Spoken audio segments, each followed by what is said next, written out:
नमस्कार दोस्तों, मेरा नाम है समी। एक मुलाकात ज़रूरी है में आपका स्वागत है। यहाँ मैं आपको सुनाता हूँ कुछ पुरानी, कुछ नई और कुछ जानी पहचानी कहानियाँ। आज की कहानी का नाम है मिस पद्मा, जिसको लिखा है प्रेमचंद ने। ये कहानी एक लड़की की है जिसको बहुत आज़ाद रहने का शौक़ था, मगर वो अचानक प्यार कर बैठी और फिर हालात किस तरीके से बदले आज इस कहानी में आपको बताऊंगा।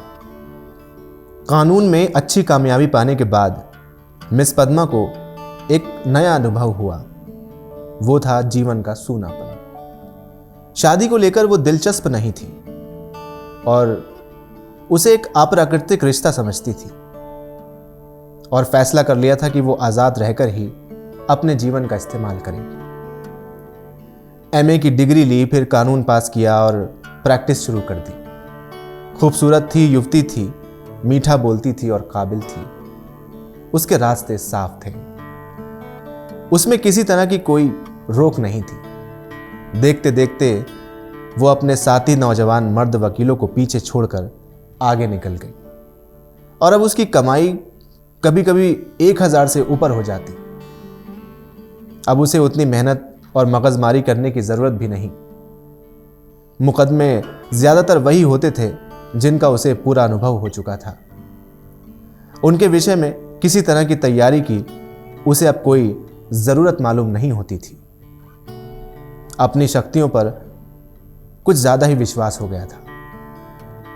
कानून में कैसे जीत मिला करती है, इसके कुछ पेंच भी उसे मालूम हो गए थे। इसलिए उसे अब बहुत खाली वक्त मिलता था और इसे वो किस्से कहानियां पढ़ने, सैर करने, सिनेमा देखने और मिलने मिलाने में खर्च करती थी।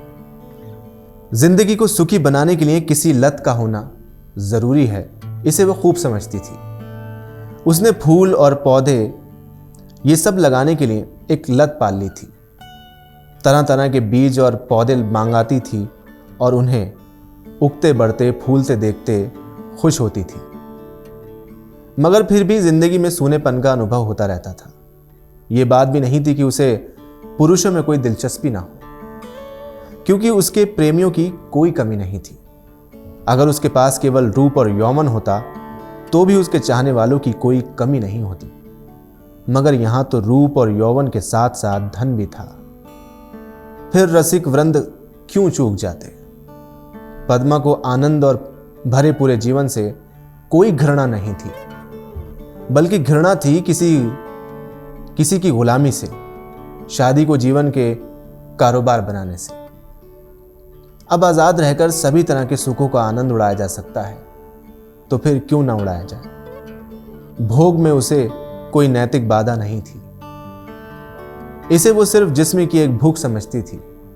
इस भूख को किसी साफ सुथरी दुकान से भी शांत किया जा सकता है और पद्मा को साफ सुथरी दुकान की हमेशा तलाश रहती थी। ग्राहक दुकान में वही चीज लेता है जो उसे पसंद आती है। पद्मा भी वही चीज चाहती थी। इसके लिए उसके दर्जनों आशिक थे। कई वकील, कई प्रोफेसर, कई डॉक्टर, कई रईस। मगर ये सब के सब अय्याश थे, बेफिक्र, केवल भौरों की तरह रस लेकर उड़ जाने वाले। ऐसा एक भी नहीं था जिस पर वो विश्वास करती। अब उसे मालूम हुआ कि उसका मन केवल भोग नहीं चाहता, कुछ और भी चाहता है। वो चीज क्या थी? पूरा आत्मसमर्पण, और ये उसे नहीं मिलती थी। उसके प्रेमियों में एक मिस्टर प्रसाद था, बड़ा ही खूबसूरत और धुरंधर विद्वान। एक कॉलेज में प्रोफेसर था। वो भी मुक्त भोग में विश्वास रखता था और पद्मा उस पर फिदा थी। चाहती थी उसे बांध कर रखे, पूरी तरह अपना बना ले। लेकिन प्रसाद चंगुल में नहीं आता था। शाम हो गई थी। पद्मा सैर करने जा रही थी कि प्रसाद आ गया। फिर सैर करना टल गया। बातचीत में सैर से कहीं ज्यादा आनंद था और पद्मा आज प्रसाद से कुछ दिल की बात कहने वाली थी। कई दिन के सोच विचार के बाद उसने कह डालने का फैसला किया था। उसने प्रसाद के नशीली आंखों से आंखें मिलाकर कहा, तुम यहीं मेरे बंगले में आकर क्यों नहीं रहते? प्रसाद ने चालाकी भरे अंदाज के साथ कहा, नतीजा ये होगा कि 2-4 महीने में ये मुलाकात भी बंद हो जाएगी। पद्मा बोली, मेरी समझ में नहीं आया, तुम्हारा मतलब क्या है? वो बोली, मतलब वही है जो मैं कह रहा हूं। वो बोली, आखिर क्यों? तो उसने जवाब दिया, मैं अपनी आज़ादी नहीं खोना चाहूँगा, तुम अपनी आज़ादी नहीं खोना चाहोगी। तुम्हारे पास तुम्हारे आशिक आएंगे, मुझे जलन होगी। मेरे पास मेरी प्रेमिकाएं आएंगी, तुम्हें जलन होगी। मनमुटाव होगा, फिर आपसे दुश्मनी बढ़ेगी और तुम मुझे घर से निकाल दोगी। घर तुम्हारा ही है, मुझे बुरा लगेगा, फिर ये दोस्ती कैसे निभेगी? दोनों कई मिनट तक मौन रहे। प्रसाद ने हालातों को इतने साफ, खरे खरे, लठमार शब्दों में खोल कर रख दिया था कि अब कुछ कहने की जगह न मिलती थी। आखिर प्रसाद को ही ये बात क्यों सूझी? बोला, जब तक हम दोनों ये वादा ना कर लें कि आज से मैं तुम्हारा और तुम मेरी हो, तब तक एक साथ गुजारा नहीं हो सकता। इस पर पद्मा बोली, तुम ये वादा करोगे? प्रसाद ने कहा, पहले तुम बतलाओ। वो बोली, मैं करूंगी। वो बोला, तो मैं भी करूंगा, मगर इस एक बात के सिवा मैं और सभी बातों में आज़ाद रहूंगी, और मैं भी इस एक बात के सिवा हर बात में आज़ाद रहूंगा। वो बोली, मंजूर? उसने भी कहा, मंजूर। वो बोली, तो कब से? वो बोला, जब से तुम कहो। फिर उसने कहा, मैं तो कहती हूं कल से ही। वो बोला, तो ठीक है, तय। लेकिन अगर तुमने इन बातों के खिलाफ कुछ किया तो? वो बोली, और तुमने किया तो? वो बोला, तुम मुझे घर से निकाल सकती हो, लेकिन मैं तुम्हें क्या सजा दूंगा? तो उसने जवाब दिया, तुम मुझे त्याग देना, और क्या करोगे? वो बोला, जी नहीं, बस इतने से मेरा दिल को शांति नहीं मिलेगी। तब मैं चाहूंगा तुम्हें जलील करना, बल्कि तुम्हारी हत्या करना। वो बोली, तुम बड़े बेरहम हो प्रसाद। वो बोला, जब तक हम दोनों आज़ाद हैं, हमें किसी को कुछ कहने का हक नहीं, लेकिन एक बार वादे में बंध जाने के बाद फिर ना मैं उसकी वादा खिलाफी सह सकूंगा और ना तुम सह सकोगी। तुम्हारे पास दंड का साधन है, मेरे पास नहीं है। कानून मुझे कोई भी अधिकार नहीं देगा। मैं तो सिर्फ अपने पशु बल से इस वादे को तुमसे निभवाऊंगा, पालन कराऊंगा, और तुम्हारे इतने नौकरों के सामने मैं अकेला क्या कर सकूंगा? तो पद्मा बोली, तुम तो तस्वीर का काला हिस्सा ही देखते हो। जब मैं तुम्हारी हो रही हूं तो ये मकान, नौकर चाकर और जायदाद सब कुछ तुम्हारा है। हम तुम दोनों जानते हैं कि जलन हसद से ज्यादा घृणित कोई सामाजिक पाप नहीं है। तुम्हें मुझसे प्रेम है या नहीं, मैं नहीं कह सकती, लेकिन तुम्हारे लिए मैं सब कुछ सहने, सब कुछ करने को तैयार हूं। वो बोला, दिल से कहती हो पद्मा? वो बोली, सच्चे दिल से। फिर वो बोला, मगर ना जाने क्यों तुम्हारे ऊपर विश्वास नहीं हो रहा है। पद्मा बोली, मगर मैं तो तुम्हारे ऊपर विश्वास कर रही हूं। इस पर प्रसाद ने झट से कहा, ये समझ लो, मैं मेहमान बनकर तुम्हारे घर नहीं रहूंगा, स्वामी बनकर रहूंगा। वो बोली, तुम घर के स्वामी ही हो, मेरे स्वामी बनकर रहोगे, मैं तुम्हारी स्वामिनी बनकर रहूंगी। अब प्रोफेसर प्रसाद और मिस पद्मा दोनों साथ रहते हैं और बहुत खुश हैं। दोनों ही ने जीवन को जो आदर्श माना और मन में जो आदर्श अपने लेकर चले थे, उन्हें स्थिर कर लिया था। वो सच बन गया है। प्रसाद को सिर्फ 200 रुपये वेतन मिलता है, मगर अब वो अपनी कमाई का 2 गुना भी खर्च कर दे तो परवाह नहीं करता। पहले वो कभी कभी शराब पीता था, अब रात दिन शराब में मस्त रहता है। अब उसके लिए अलग अपनी कार है, अलग अपने नौकर हैं, तरह तरह की बहुमूल्य चीजें मंगवाता रहता है, और पद्मा बड़े गर्व से उसकी सारी फिजूल खर्चियां बर्दाश्त करती है। नहीं, बर्दाश्त करने का सवाल नहीं, वो खुद उसे अच्छे से अच्छे सूट पहनाकर, अच्छे से अच्छे ठाट में रखकर खुश होती है। जैसे उसके पास घड़ी है, शायद पूरे शहर में बड़े से बड़े रईस के पास नहीं होगी। और पद्मा जितना ही उससे दबती है, प्रसाद उतना ही उसे दबाता है। कभी कभी उसे नागवार भी लगता है, पर वो बेवजह खुद उसको अपने वश में पाती है। प्रसाद को जरा भी उदास या चिंतित देखकर उसका मन चंचल हो जाता है। उस पर आवाजें कसी जाती हैं, फप्तियां मारी जाती हैं।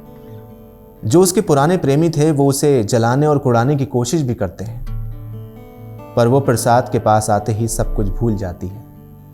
प्रसाद ने उस पर पूरा अधिकार पा लिया है और उसने इसका ज्ञान पद्मा की बारीक आंखों से पढ़ा है और उसका आसन अच्छी तरह पा लिया है। मगर जैसे राजनीति के क्षेत्र में अधिकार दुरुपयोग की तरफ जाता है, उसी तरह प्रेम के क्षेत्र में भी वो दुरुपयोग की तरफ जाता है और जो कमजोर होता है उसे हर्जाना भुगतना पड़ता है। खुददार पद्मा अब प्रसाद की प्रेमिका थी और प्रसाद उसकी कमजोरी का फायदा उठाने से क्यों चूकता। उसने कील की पतली नोक चुभा दी और बड़ी मजबूती से लगातार उसे अंदर ठोंकता जाता था, यहां तक कि उसने रात को देर में घर आना शुरू कर दिया था। पद्मा को अपने साथ नहीं ले जाता था। उससे बहाना करता था कि मेरे सिर में दर्द है, और जब पद्मा घूमने जाती तो अपनी कार निकाल लेता और उड़ जाता। 2 साल गुजर गए थे और पद्मा को गर्भ था। वो मोटी भी हो चली थी। उसका रंग रूप अब पहले जैसा नहीं बचा था। वो घर की मुर्गी थी, दाल बराबर हो गई थी। एक दिन इसी तरह पद्मा लौट कर आई तो प्रसाद गायब थे। वो झुंझला उठी। इधर कई दिन से वो प्रसाद का रंग बदला हुआ देख रही थी। आज उसने कुछ साफ बातें कहने का साहस बटोरा। 10 बज गए, 11 बज गए, 12 बज गए। पद्मा उसके इंतजार में बैठी थी। खाना ठंडा हो गया, नौकर चाकर सो गए। वो बार बार उठती, फाटक जाकर नजर दौड़ाती। 1 बजे के करीब प्रसाद घर आया। पद्मा ने साहस तो बहुत बटोरा था, पर प्रसाद के सामने जाते ही उसे इतनी कमजोरी मालूम हुई। फिर भी उसने जरा कड़ी आवाज में पूछा, आज इतनी रात तक कहां थे? कुछ खबर है? कितनी रात गई? प्रसाद को वो इस वक्त बदसूरत जैसी लगी। वो एक कॉलेज की छात्रा के साथ सिनेमा देखने गया था। बोला, तुमको आराम से सो जाना चाहिए था। तुम जिस दशा में हो उसमें तुम्हें जहां तक हो सके आराम से रहना चाहिए। पद्मा की हिम्मत और बढ़ी और बोली, तुमसे जो मैं पूछती हूं उसका जवाब दो, मुझे जहन्नुम में भेजो। वो बोला, तो तुम भी मुझे जहन्नुम में जाने दो। पद्मा बोली, तुम मेरे साथ दगा कर रहे हो, ये मैं साफ देख रही हूं। वो बोला, तुम्हारी आंखों को कुछ ज्यादा ही दिखाई दे रहा है। वो बोली, मैं इधर कई दिन से तुम्हारा मिजाज कुछ बदला हुआ देख रही हूं। फिर वो बोला, मैंने तुम्हारे हाथों खुद को बेचा नहीं है। अगर तुम्हारा जी मुझसे भर गया हो तो मैं आज जाने को तैयार हूं। वो बोली, तुम जाने की धमकी क्यों देते हो? यहां तुमने आकर कोई बड़ा त्याग नहीं किया है। वो बोला, मैंने त्याग नहीं किया है? तुम ये कैसे कहने की हिम्मत कर सकती हो? प्रसाद गुस्से से कहा, मैं देखता हूं तुम्हारा मिजाज बिगड़ रहा है। तुम समझती हो मैंने इसे अपंग कर दिया, मगर मैं इसी वक्त तुम्हें ठोकर मारने को तैयार हूं। इसी वक्त। पद्मा का साहस जैसे बुझ गया था। प्रसाद अपना सामान से भरा बक्सा संभाल रहा था। पद्मा ने बहुत दुखी अंदाज में कहा, मैंने तो कोई ऐसी बात नहीं कही जो तुम इतना बिगड़ उठे। मैं तो सिर्फ तुमसे पूछ रही थी कहां थे। क्या मुझे इतना भी हक नहीं देना चाहते? मैं कभी तुम्हारी मर्जी के खिलाफ कोई काम नहीं करती और तुम मुझे बात बात पर डांटते रहते हो। तुम्हें मुझ पर जरा भी दया नहीं आती। मुझे तुमसे कुछ तो सहानुभूति मिलनी चाहिए। मैं तुम्हारे लिए क्या कुछ नहीं करती,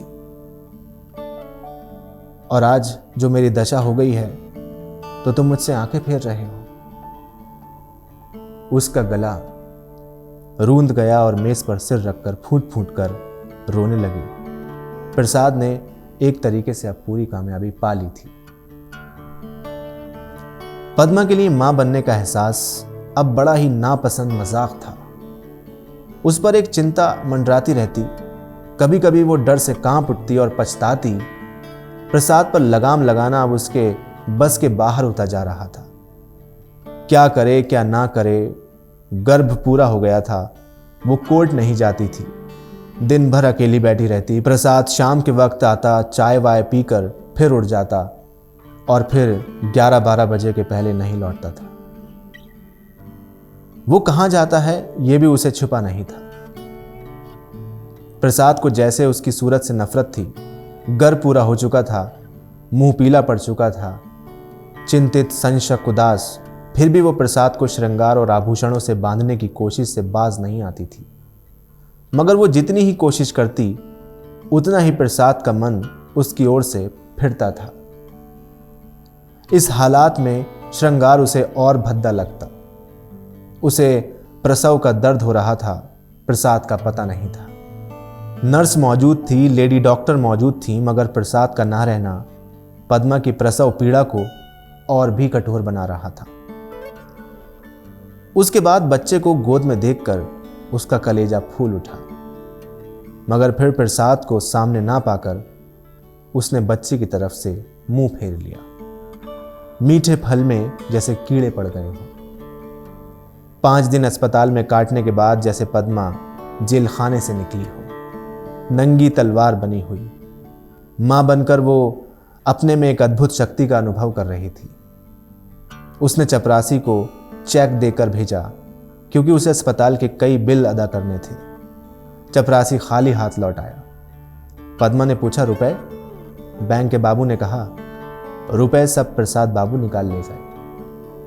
ये सुनकर पद्मा को जैसे गोली लग गई। 20,000 रुपए अपनी जान की तरह संभाल कर रखे थे, वो भी अपने इस नवजात बच्चे के लिए। हाय। अस्पताल से निकलने पर मालूम हुआ प्रसाद स्कूल की एक लड़की को लेकर इंग्लैंड की सैर करने चला गया। पद्मा झल्लाई हुई घर आई, प्रसाद की तस्वीर उठाकर जमीन पर पटक दी और उसे पैरों से कुचला। उसका जितना सामान था उसे जमा करके आग लगा दी और उसके नाम पर थूक दिया। 1 महीना बीत गया था। पद्मा अपने बंगले के फाटक पर अपने बच्चे को गोद में लिए खड़ी थी। उसका गुस्सा अब अफसोसनाक निराशा बन चुका था। बच्चे पर उसे कभी दया आती, कभी प्यार आता, कभी घृणा आती। तभी उसने सड़क पर देखा एक यूरोपियन लेडी अपने पति के साथ अपने बच्चे को बच्चों की गाड़ी में बिठाए लिए चली जा रही थी। उसने हसरत भरी आंखों से उस खुशनसीब जोड़े को देखा और उसकी आंखें आंसुओं से भर आईं।